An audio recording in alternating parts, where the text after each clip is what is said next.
السلام عليكم ورحمة الله وبركاته. قبجمتوتا في دفتوتا خينيا إيجا الراس كنو ولدت تجاني تجرا خندا وتشيرتن أوروري كرد بكيدا إيجا كرولوس أورهان كوتا سدفا يوكان كوتا شنفا في جهفا كيستي مال توف ديما فيديو تنتلا هاراك أبني رفني تجرا كان ما تدري وين كينيا كان هارا أكار مانغريتي كان إلى لوتا دوتي سمان بي بكا فيلم دربي كان كيستني تا جتشونيس يبي أما كبسا أجرو كان إرتني دعاء فاطمة هاتون قلتي إشي غوتي جرتي أكما رفتين حليلان إرغوف جرا kanuma wal qabatee ajajaan Filaaviyuusii fi Orhaan fuulduratti dhufanii walloluu isaanii irratti ni mari'anna. Fuulatti eessatti walitti dhufan akkasuma Alaaddiin Bey maaliif ammas mana marii waamuu barbaada. Kunneen gaa mata dureewwan keenya kan guyyaa har'aati. Garuu viidiyoo kana osoo hin jalqabin duratti chaanaala keenya Oromoo Riikard Bakkee subscribe godhachuudhaan mallattoo notifiikeeshinaa kana yookaan bilbila kana banadhaa ol irra kaadhaa akkasuma viidiyoo keenya like share godhuudhaan akka jalqabdan asumaan isin gaafanna. Warroonni yaada qabdan yaada comment irratti barreessa.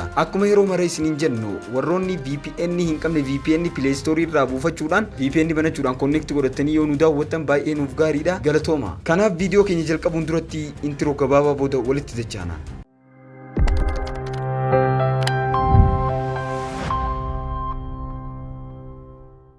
السلام عليكم ورحمة الله وبركاته. إيجا ولدت جانيتي جرا وصوت إنت لكن كان أراك كان كتا أرتين إن درتي واي كتا لما فايو كان سدي في عفري تقولين هادو بنو كتا لما فاي نيتو مها أوفنو وصو واي إنت لكن يا بيكتتي وانتي نتلوب بني لغاتو إيسا أكمل كنائني هوبتوتا كتا لما فاي إلى التزيت إنت لكن يس باي إمل كايرا واي سدر كايو دبني غرو إلى التكينيان يو بيكو بربادن كتا سنة باي إجالني توري أكاتان أورهام بي بوران بي اتبراري في أكاتان إسان اتسين nanis mala qabatamaa ture akkaataan isaa walii galan nutti tole eegaa bakka sanitti waan na dinqisiise keessa yeroonii fi masaraa keessa akka nama gabbuutti Filaaviyuus shawwadee deebi'eessan baay'ee na dinqisiise kana malees kutaan sun gaarii ture garuu sadarkaan isaa kutaa jalqabaa wajjin wal bira qabamee yoo ilaalamu gadi aanaa ture jechuun YouTube irratti sadarkaan isaa torbeedhaan kaayamaa waan deemuuf chaanaala Kurulus Orhaan irratti jechuudha kan torbee darbeetii fi kan torbee kanaa wal bira qabamee ilaalame kan torbee darbee baay'ee caala kan torbee kana ammoo ilaalamuun isaa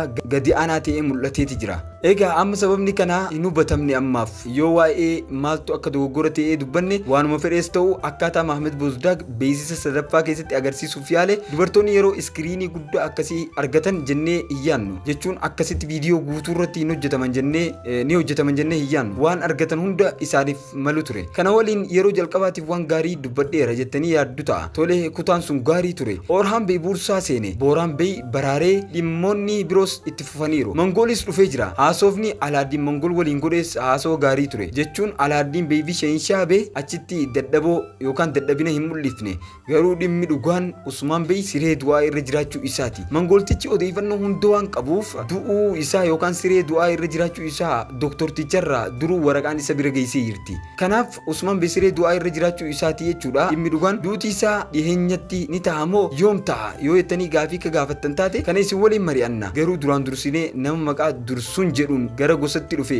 yookaan kan Haliimee sababa fardaatiin wal baransan jechuudha. Dursun san amma shakkii akka qabnu isinitti haa himnu. Haliimee kiyyootti galchuu barbaada yookaan faayidaa tokkoof fayyadamuu barbaada jennee yaanna. Diina ta'uu akka danda'u beekamaadha. Ammaaf gosa seenee achitti hojii kennameefii jira yookaan Haliimeen akka hojii harkatu taasifteeti jirti. Maalumaaf kutaa lammaffaa yookaan kutaa 3 fi 4 jennee kan nuti waamnu kana kutaa madaalawaa akka ture natti dhagahama. Yoo barbaaddan lakkoofsaan 10 keessaa 7 kennuu dandeenya. Torbani kennaaf sadarkaa kennameef gadi aanaa ture garuu torbaan dhufu sadarkaan fooyya'aa ta'uu yoo seenaa keessatti wanti gaariin agarsiifame yookaan filima keessatti wanti gaariin agarsiifame sadarkaan torbee dhufu fooyya'aa ta'uu danda'a. Kanaan waliin kutaan lammaffaa keessatti boolli tokkos gara buursatti akka deemu yookaan boolli masaraa buursaa keessaan ittiin bahanii ittiin deebi'an tokko bakka isaan itti bahaniin baranneeti jira yookaan loltoonni akkuma barataniin achirratti gaa sareen sun baay'ee badduudha. Saree san ammallee itti fayyadamaa jiranii saree san sababa saree saniitiin boolla sana loltoonni silaa gabaasuuf kaan qabamaniiti jiru achitti du'aniiti jiru jechuun bulchitoonni yookaan ajajoonni